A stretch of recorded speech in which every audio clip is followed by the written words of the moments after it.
What do you do when the one your heart chooses is the one your family forbids? When love pulls you one way, and tradition yanks you the other. I was the first daughter of a proud family, raised to believe that love had limits, and marrying outside our tribe was crossing the line. But then I met him, in the most unexpected way, during a fast meant to draw me closer to God. What followed was a storm of rejection, judgment, and a test of faith I never saw coming. I almost gave up. But sometimes, God hides His greatest gifts in the very places we fear. They say the first daughter carries her father's name in her heart and his expectations on her back.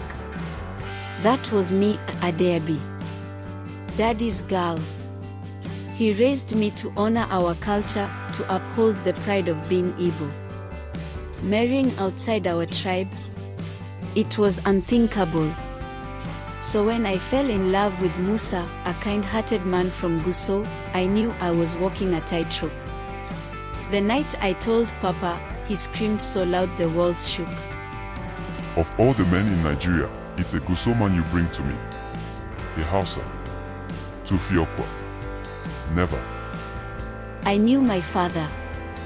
When he says never, it means never. But my heart didn't understand never, it only knew Musa. Funny thing is, I wasn't even searching for love. I had booked a quiet Airbnb in a small Christian retreat center outside Abuja. A time to fast, pray, and beg God for clarity over my career and future. But there, in the compound, was Musa, soft-spoken, respectful, and intentional. He wasn't even supposed to be at that retreat. He came to drop off his uncle but stayed back to help out. I told myself, Adaobi, face your prayers. You're not here to catch feelings. But every conversation with him felt like sunlight after a storm. I started avoiding him, hoping the feelings would fade. But they didn't. One morning during my devotion, I broke down and cried, Lord, please. If this isn't you, take it away. The silence after was heavy, and then I heard it, soft but clear. He is the one. It didn't make sense. A Hausa man. From Guso. How would my father ever accept this? But the peace I felt, it was louder than the doubts. Still, I wrestled. I didn't want a broken home. I didn't want a life my father wouldn't bless. I came back from that retreat with a battle inside me. One voice said, obey your father. The other whispered, this is your person.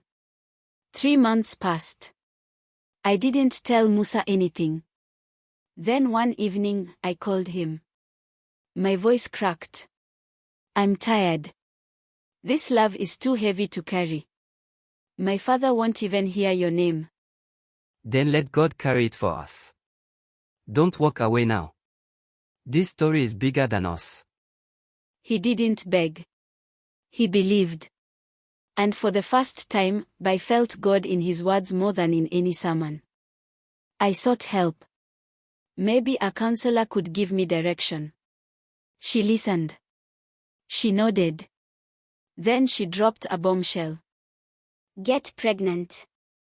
Trust me, once he sees the baby bump, he'll soften. My heart went cold.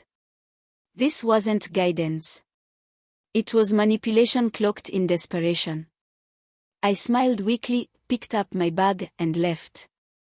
As I stepped into the rain, I whispered, God, I will not force what you did not begin. But if you started this, please finish it. That rain didn't just fall on my skin, it soaked into my bones. It felt like the sky was crying with me. I had no umbrella, no bike, no shelter, just heartbreak. I kept walking until I found a small kiosk with a leaking roof. I stood there, trembling. God, are you the one who spoke to me, or am I following the desires of my flesh? I felt so alone. Forgotten. Maybe my father was right.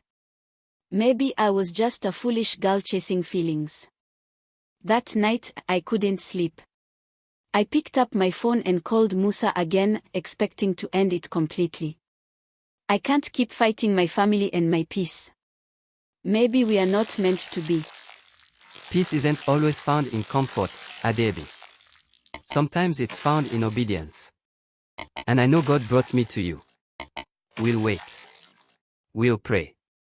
His words pierced my doubt. Not because they were sweet, but because they were steady. He had a quiet strength I couldn't explain. A year passed. A full year of silence from my father. He didn't ask. I didn't speak. Every family dinner was filled with stories except mine. But I kept praying. We both did. And in that silent season, our love matured like fruit hidden in the shade. Sometimes, silence is not punishment. It's preparation. Every day without a word was a reminder to trust the one who speaks without sound. It was a Tuesday evening. I had just returned from work when my father called me into his room. I thought it was about house bills or errands. Instead, he looked at me and asked gently, without anger. So, is it that you don't have a man, or are you still with that Guso guy? What's his name again? My heart skipped. Was this real? Was he asking? I'm still with him, Papa. Tell him to come see me. Let me see this man that has held my daughter for this long. I called Musa that night. My voice trembled as I told him, he wants to see you. There was a long pause, then laughter. Deep, joyful laughter. I cried with him on that call. God is faithful, Adaobi. I told you, he's in this story. And he always finishes what he starts.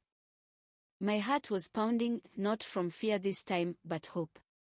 This wasn't just a meeting. It was a door finally opening.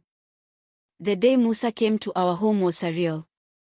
I watched from behind the curtain as he stepped into the living room, dressed in his finest attire, humility radiating from him. My father, seated sternly, eyed him with a mix of curiosity and residual skepticism. I prayed silently, Lord, let this be the beginning of understanding. So, you're the one who's captured my daughter's heart. Yes, sir. And I intend to honor her and your family. Dinner was a quiet affair at first. Then, my father mentioned football, then Musa's eyes lit up. They discussed teams, players, and matches with enthusiasm. Laughter filled the room, breaking the ice that had formed over years. Is this the same man who once forbade me from seeing Musa? God, you're working miracles. You support Enyimba. Not bad. Yes, sir. But I have a soft spot for Kano pillars too. Later that evening, my father called me into his study. He looked at me, his eyes softer than I'd seen in years. I see the way he looks at you. With respect and love. Perhaps I was too hasty in my judgments. Tears welled up as I whispered, "Thank you, Lord, for softening his heart." Invite his family. Let's discuss the next steps. The day both families met was filled with anticipation. Traditions were shared, stories exchanged, and laughter echoed as cultural differences melted into mutual respect. This unity is more than I ever imagined. Love truly knows no boundaries. Your daughter is a gem. We are honored to welcome her.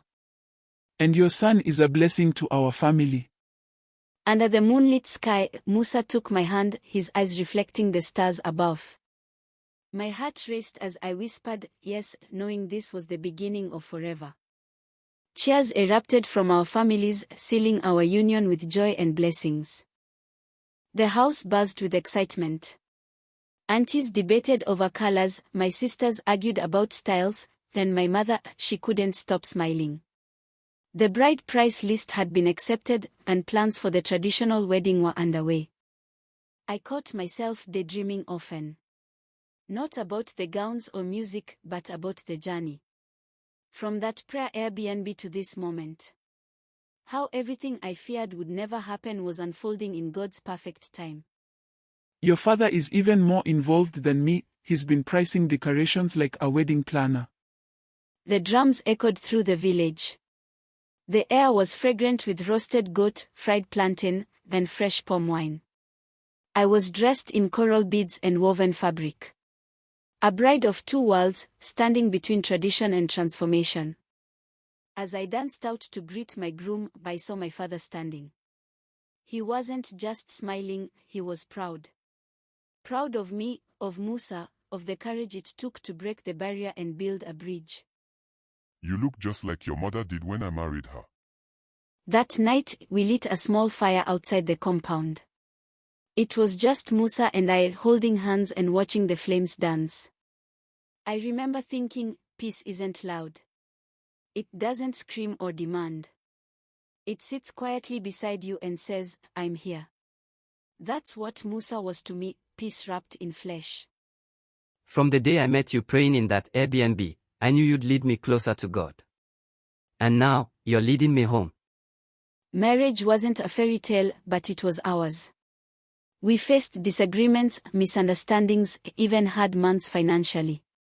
But every time I doubted, I remembered the voice I had in prayer, He is the one. And He proved it every single day. Whether it was bringing home Accra after a long shift or praying with me through the night. Babe, I know things are tough now, but let's not forget who brought us this far.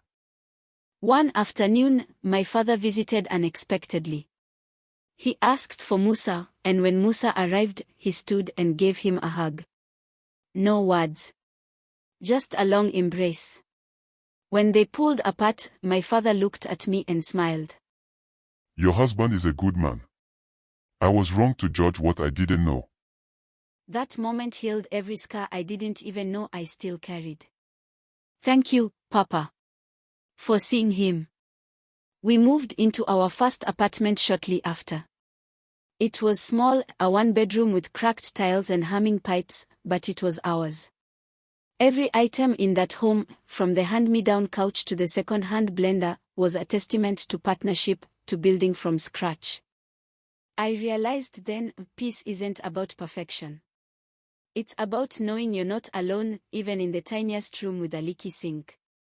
One day, you look back and laugh at how this tiny place held the biggest love. Meeting Musa's family was both beautiful and nerve-wracking.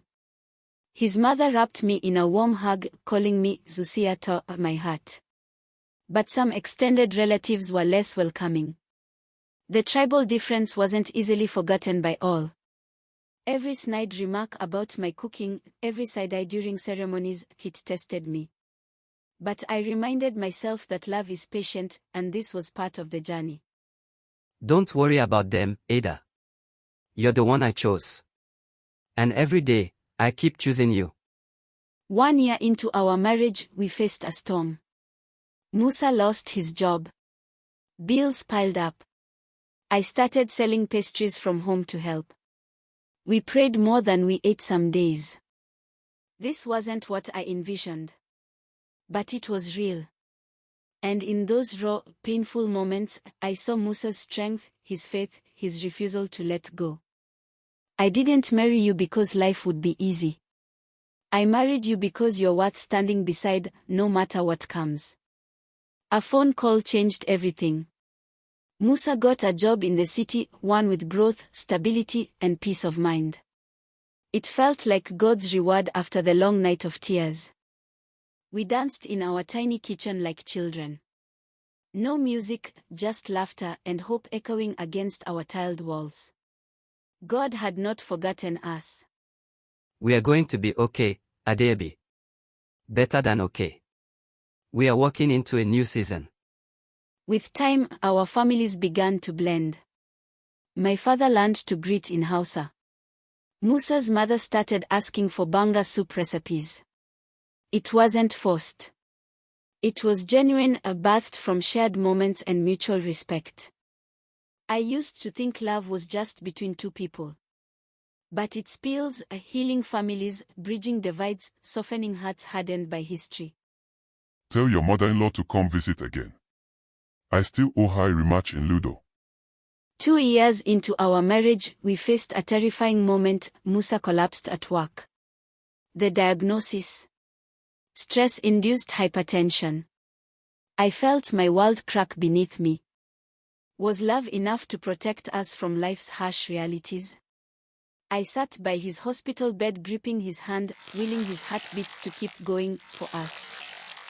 God, don't take him. We've come so far. We still have a lifetime left. The recovery was slow, but every little smile, every step Musa took without help, felt like victory. I took time off work to care for him. He called me his nurse, his warrior, his peace. She didn't just love me when I was strong, she loved me at my weakest. And somehow, her love made me feel strong again. If I ever doubted why God gave me you, I don't anymore. You're my miracle. One afternoon, I got a call from home. Mama had fallen and was hospitalized. I rushed to Owena the next morning. Papa was beside himself with worry. I hadn't been home since our wedding. As I entered our family compound, memories came flooding in, and so did the fear of what could be lost. I didn't think I'd need her this much. We've been through so much, tell her to wake up. Mama recovered slowly. And through those hospital days, something changed between Papa and me. He stopped seeing Musa as a threat and started seeing the love that kept his daughter whole. Maybe I feared losing my daughter to another culture. But I hadn't lost her, I gained a stronger version of her. Musa, he must come next time. Tell him I want to learn more Hausa, and maybe teach him how to pound yam properly. That morning I found out I was pregnant. I didn't just discover I was carrying a child, I realized I was holding a promise. A promise that God never forgets those who trust Him, even in the silence. Through rejection, tears, and waiting, love endured. And now, inside me, life was growing, a reminder that God finishes what He starts. We prayed for a miracle. God gave us more. A family. A future. A testimony. And if you've ever been told your love didn't make sense, or that peace had to come from someone who looked or lived like you, remember this. It's not about the tribe. It's about the soul that brings you peace. Musa is my peace. And this story, it's proof that when God sends you, He goes before you. If this story touched your heart, made you cry, smile, or believe again, don't keep it to yourself. Like this video to let us know it mattered. Drop a comment if you've ever loved someone against all odds. Share it with someone who needs encouragement today. And don't forget to subscribe to our channel at Echoes Africa Stories for more powerful true stories like this one. Click the notification bell so you never miss a moment of hope, love, and faith. This is Echoes of Africa Stories, where love breaks boundaries and God writes the best scripts.